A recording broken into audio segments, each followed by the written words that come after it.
welcome to the deep dive. Mhm. Today I want to ask you to do something a little unusual before we get started. Mm-hmm. Normally, when we sit down to learn something, whether it's for a test or a work meeting or just out of curiosity, we tend to reach for tangible tools. Right. You grab a history book, you pull up a map. Exactly. You look for coordinates, dates, hard data. But today, we're not going to do any of that. I want to invite you on a journey that isn't geographical. We're not crossing any physical borders. And it isn't even strictly historical, not in the academic sense we're used to. No, we're going on a journey through eternity. That's right. And I think when you use that word eternity, it's so important that we set the stage for everyone listening because it's a concept you can easily get lost in. It is. We're not talking about 100 years ago, and our great-grandparents were alive. We're not talking about 1,000 years ago or even the age of the dinosaurs or the geological formation of mountains. We're talking about a before. A time before clocks existed to mark the seconds. Before calendars to mark the years. Before the stars were even lit in the sky. Before even the universe itself as we know it existed. Yeah. It's hard for us, isn't it, as finite beings, to even wrap our minds around that concept. A place where there's no time. Our minds are always looking for a reference point. But that's where we have to begin today. And the reason we're going to this place, this remote, primordial place, isn't just to understand the past as some kind of intellectual curiosity. No. What we're going to explore today isn't some abstract theological lesson that has nothing to do with your Monday morning. It's about you. It's about our identity, about why we exist, Yeah. and fundamentally about where our life truly began. Exactly. We often think our life begins at birth, on that date we put on official documents or maybe biologically at conception. But the narrative we're going to break down today suggests something much, much deeper. It suggests that our story began long before that, in the mind of a creator, that we were thought of before we were ever formed. The topic for today is, without a doubt, one of the most fascinating and foundational accounts of human existence. We're going to talk about the creation of Adam. Yes. But I don't want us to look at it like a children's story, the kind told with cartoons. I want us to focus on a very specific aspect, just as our sources and notes describe it today. The precise moment God touched the earth and humanity was born. That contact, that moment of the divine touch, is the key to everything. It's the inflection point where the eternal meets the temporal. It's the instant where the invisible becomes visible. So let's start at the beginning, or I guess before the beginning. Our notes describe this pre-existent state. Help us visualize the invisible. What was there before the first breath? I mean, how do we even describe nothingness? Imagine the void. But wait, not a void like an empty room in your house where even if there's no furniture, there's still air, there's light coming through the window, there are walls defining the space. Right. We're talking about absolute nothingness. There was no light, there was no sound, no motion, there was no sky above, no earth below, no wind blowing in any direction because there were no directions. It's a state of absolute stillness. It's just a silence so profound. A silence so deep it's almost impossible for us to conceive of, living as we do, surrounded by constant noise. It's overwhelming just thinking about that. Total silence. Yeah. Not even the background hum of the universe. Yes, but, and this is where it gets fascinating, in that silence, there wasn't an absence of presence, there was a presence. Only God existed. Okay. And the sources we're looking at today are very specific in describing the nature of this solitary existence.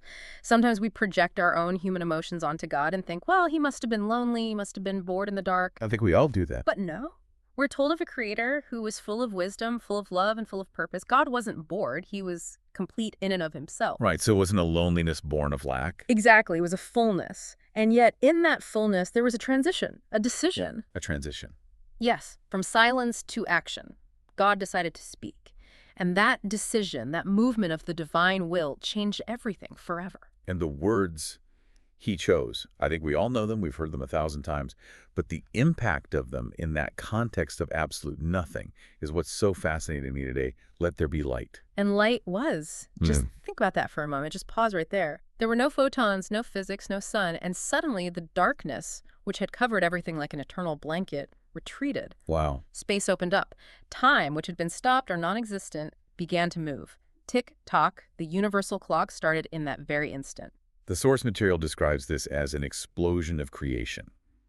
I like that image. It wasn't something gradual or timid like someone lighting a candle slowly. Yeah. It was stars igniting all at once, galaxies forming in spirals of fire. There's a phrase in our notes that I found so beautiful. The universe expanding like a divine heartbeat. Imagine the immensity of the cosmos. Billions of stars, nebulae, black holes, all forming from the voice of God. It's just pure power. And then the focus of the narrative shifts. It's like a camera zooming in. From distant galaxies, we come down to the Earth. Oceans filling with roaring water, mountains rising towards the sky, forests sprouting in seconds, animals appearing in the valleys. It was a cacophony of life erupting where there was nothing before. It's a scene of just frantic activity, of unrestrained creative power. Yeah. And this brings us to a crucial point that our sources really emphasize. After all this display of power, this cosmic majesty, painting the sky and sculpting the continents, something unexpected happens. God stops. The divine pause. It's a very dramatic moment in the text. It is. Why did he stop? I mean, if we think about it from our human logic, was he tired? Creating an entire universe must take an incalculable amount of energy. Did he need to rest? That's a very human projection, isn't it? We work for 8 hours and we need to sleep. But the text is clear and our notes emphasize this. It wasn't fatigue. God is omnipotent. He doesn't get tired. He stopped because despite all that beauty, despite the stars shining and the oceans roaring, something was missing. What could possibly be missing in a perfect universe? It had light, it had life, it had order. It was missing relationship. Relationship. The creation was beautiful, aesthetically perfect. Biological life existed in the animals and plants. But relationship, intimacy, didn't exist. God didn't just want a giant terrarium that ran automatically. He didn't want a cosmic art gallery to admire by himself. He wanted connection. That's profound. So the universe was full of created things, but empty of anyone who could understand the creator. Exactly. He wanted someone who could hear his voice and understand it, not just react to the sound. Someone who didn't just exist, but who understood his heart. Someone who could walk with him. Someone who could love him, not out of instinct like an animal seeking food, but freely by choice. And that need, or maybe that divine desire for connection, brings us to the next section of our deep dives, the formation of man. And this is where we see a drastic change in method, right? It's something the sources highlight very strongly. Absolutely, and it's a contrast we just can't miss.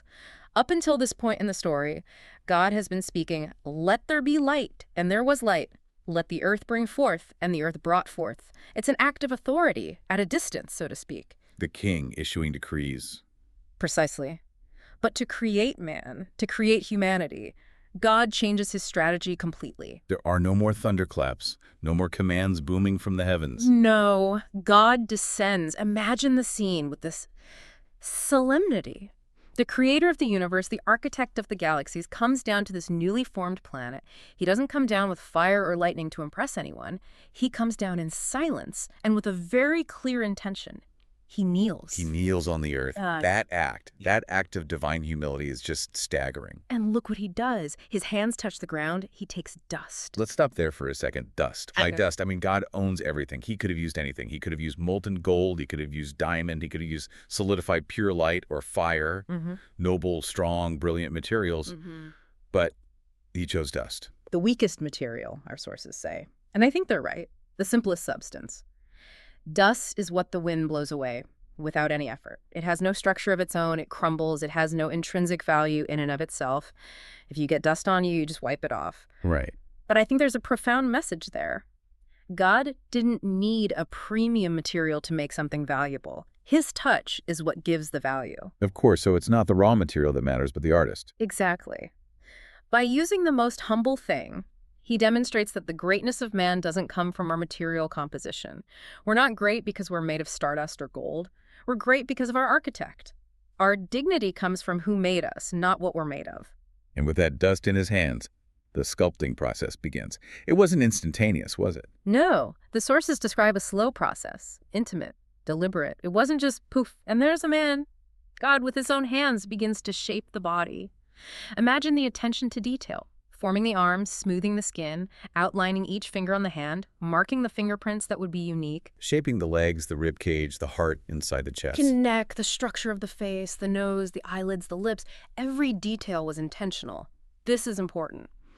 According to this account, it wasn't an evolutionary accident or a random process of trial and error. It was pure design. Every line of your body, every anatomical function was traced by the hands of God in that first moment in the clay. And at the end of that process, what do we have? We have a perfect body, anatomically complete, a masterpiece, but inert. It's just lying there on the ground. A perfect sculpture, but it's silent. There's no breath, no movement, no thought. It's just dust shaped like a man. That's a powerful image and, to be honest, a little unsettling. Physical perfection with no life. It's like a divine mannequin. And this brings us, I think, to the most critical moment in this whole story. The moment that changes everything. Mm-hmm. Let's talk about the breath of life. The moment of animation. And this is where the narrative becomes incredibly personal, almost uncomfortably intimate.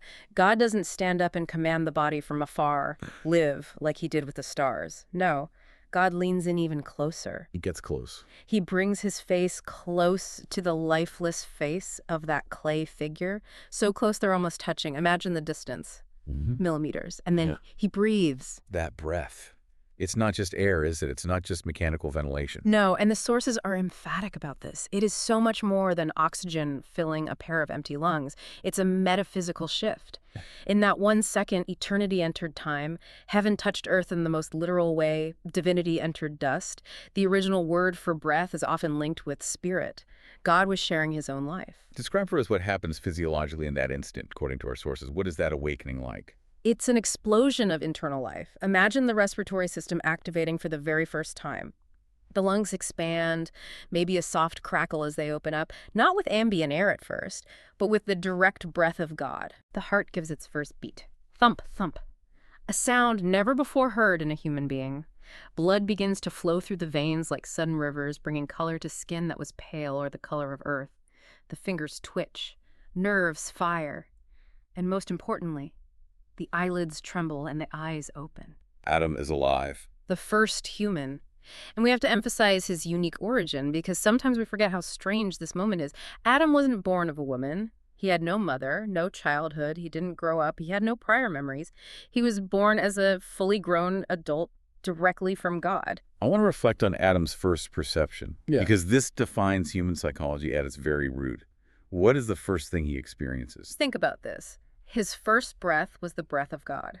His first sound, the very first thing his newly opened ears heard, wasn't the wind or the birds, it was the sound of God's breathing. And his first sight Was to face his creator. Exactly. The first thing Adam saw when he opened his eyes wasn't a tree or the sun or a river, it was God looking at him. That immediate visual connection, eye to eye, established his identity forever. He didn't have to search for who he was, he had no identity crisis. God told him with that gaze. In that encounter, God was implicitly saying, this is who you are mine, this is your purpose, you are loved. That's a foundation of absolute security, isn't it? To wake up and see love in the eyes of the one who made you. Not fear, not disappointment, pure love. And that leads us right into life in Eden. Because Adam didn't just lie there on the dust contemplating. He stood up and began to live. God lifts him up. Let's talk about that, the environment. Adam gets to his feet, he looks around. What does he see? How do the sources describe this place? He sees beauty in its purest state. Imagine colors that maybe we don't even see with the same intensity today. Rivers flowing gently, crystal clear water branching out to water the land. Trees heavy with fruit, accessible, beautiful to the eye. Animals moving with a peace that we just don't know today. There was no predation. The lion wasn't chasing the gazelle. There was no fear in creation. Flowers that didn't fade. Eden. Yes, but it's important to define what Eden is theologically, according to our notes. It wasn't just a spectacular botanical garden or a pristine national park. It was the specific place God chose to co-inhabit with man. It was a sanctuary. It was the original temple. And the relationship there was daily. That is the perfect word. Daily. Sometimes we think of a relationship with God as something ceremonial, for Sundays, for rituals. But the sources say they walked and talked together in the cool of the day, in the mornings and the evenings. Right. It wasn't a distant relationship of praying up at the sky and hoping for an answer. It was walking side by side, stepping on the same grass. No fear, no shame, no guilt. Total transparency between man and God. The educational aspect really strikes me. Because Adam is born knowing how to speak and walk, but he doesn't know everything. God didn't just leave him to figure it out. No, God acted as a father and a teacher. He taught him about creation. Imagine those practical lessons. God walking with Adam and saying, look, Adam, this is how a river is born. See the current. This is how trees grow. Look at the roots. Watch how this animal lives. Look at his habits. It was a joint exploration of the world. And then he gives him the keys, so to speak, responsibility and authority. He doesn't just have him there as a Tory. Yes, he tells him, this world is yours to care for and to cultivate. And he gives him a very specific and curious task to name the animals. Sometimes we think of that as a boring job. Yeah. Like taking inventory in a warehouse. You're a lion, you're an eagle, you're a horse. But our sources suggest it's something much deeper. So much more. In ancient culture and in the biblical context, a name isn't just a label. The name defines the essence. And to name something is to exercise authority over it. But it also requires knowledge. To name the eagle, Adam had to observe it, to understand its nature, to see its majesty, to see how it flew. In naming, his wisdom grew. His purpose expanded. He was exercising his role as viceroy, as the delegated ruler of the earth. God was sharing his authority with him. But in the middle of all this activity, all this wonder of discovery, of naming horses and lions, Adam notices something, a pattern that repeats in everyone but him. Yes, the problem of solitude. Adam observes. He sees the lion has the lioness, the horse has the mare, the bird has its mate.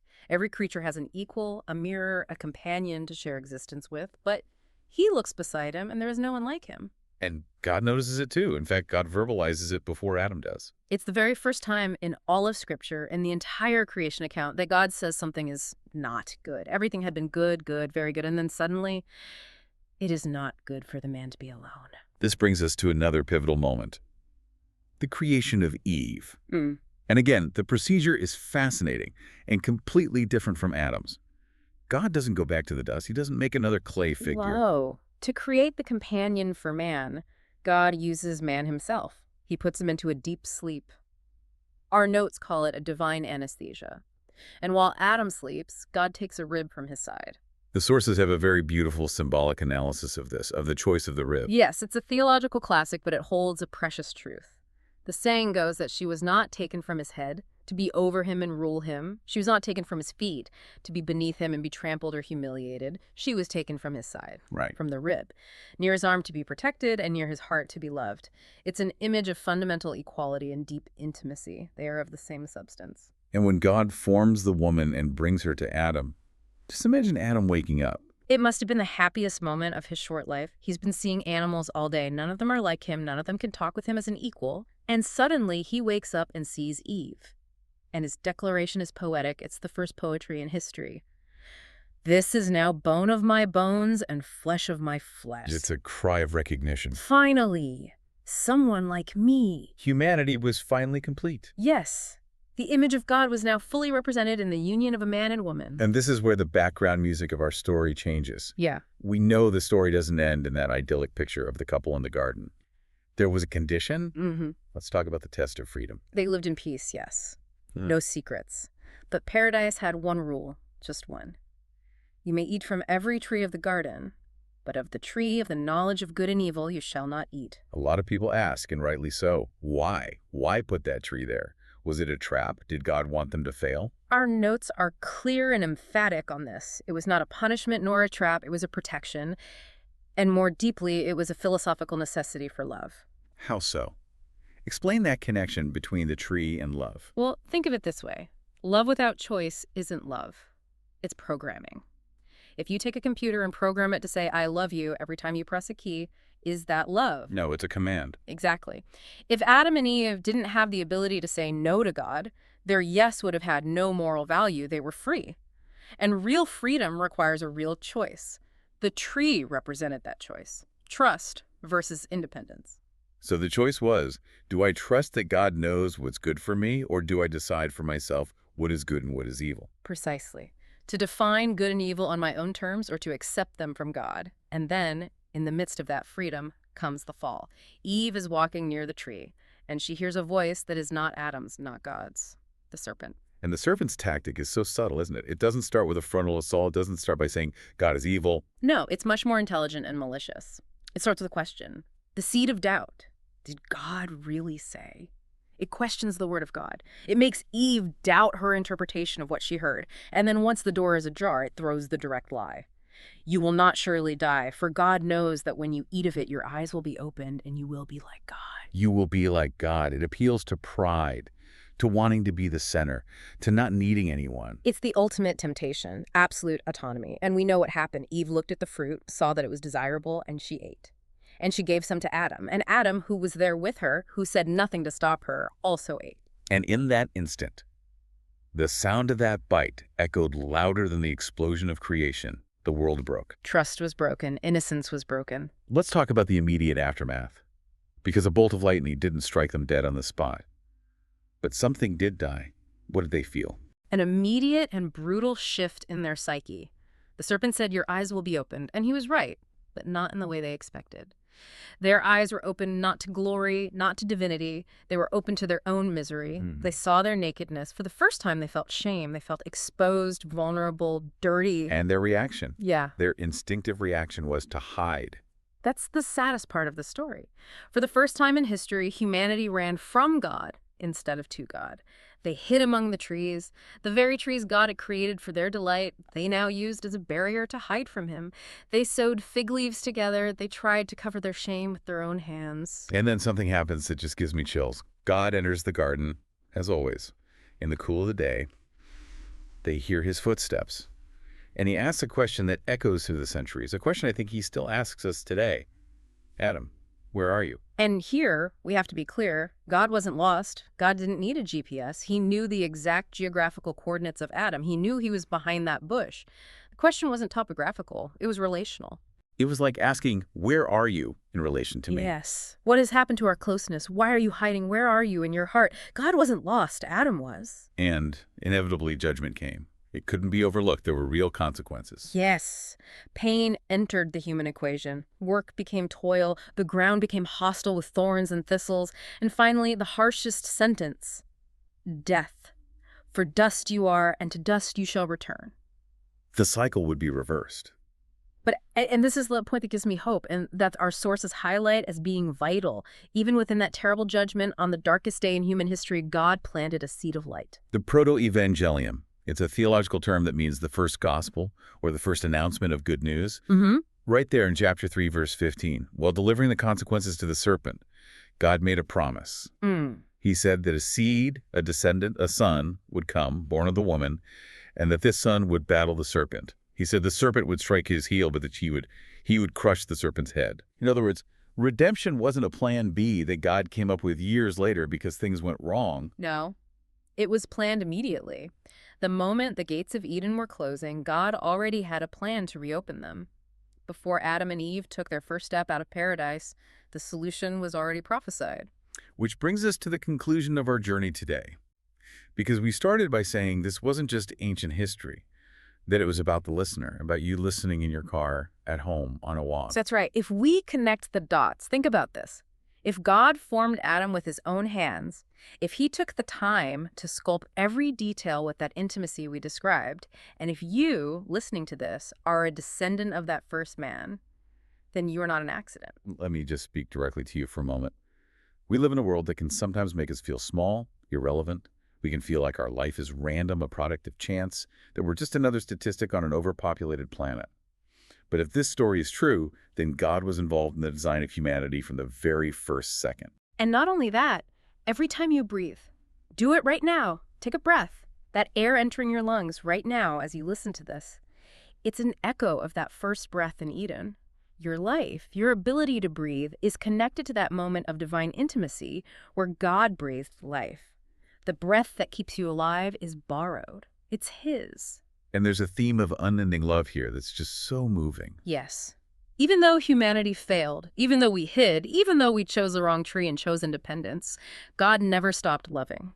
The story doesn't end with the expulsion from the garden. He clothed them with skins before they left, an act of care and sacrifice. It's a full circle, isn't it? It is, and if you look at the grand narrative, the same God who knelt in the mud to touch the dust and give us life is the same God who, centuries later, in the person of Jesus, would stretch out his hands on a cross to give us eternal life. The wound to the heel that prophecy spoke of. Redemption was written from the very beginning. That's a thought that just leaves you speechless.